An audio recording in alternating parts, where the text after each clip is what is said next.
Day today, God has let me see the word prune or pruning. And I'll put up scripture that talks about pruning because that's where I went to first. I was looking at what God might be trying to tell me. And what I felt like he said is that so many of us have been through a time that has been like a wilderness season that has been so hard with so many challenges and so many hardships and pains and struggles. And we've wondered why this has had to go on and on for the time that it has. And I felt like God said he's been pruning us. And that makes sense. Because when you're pruned, you're going to end up having the fruits of the Spirit. That will be the harvest that you reap. And God showed me that harvest that we're going to have, that he's pruned in us and brought this fruit forth, that's the fruit we need to be able to go into the promised land.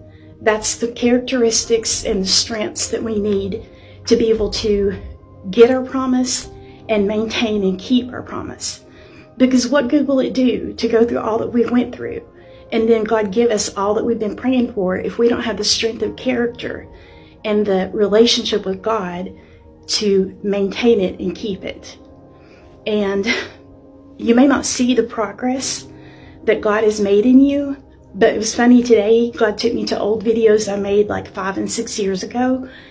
And me and my best friend were laughing at them because I can see the changes. I can see the growth. I can see where the isolation and the struggles have done something in me to make me better equipped for all that he has for me.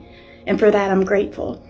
I'm also grateful because if you look at this, the scripture that talks about Moses and all those years that he led the Israelites out of Egypt and through the wilderness and then on their way to the promised land, Moses didn't actually get to go into the promised land.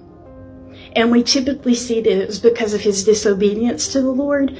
But when I went and looked at the scripture, granted he did disobey, but what was highlighted was his lack of trust in God to keep him as holy. So I don't want to be like Moses in that regard.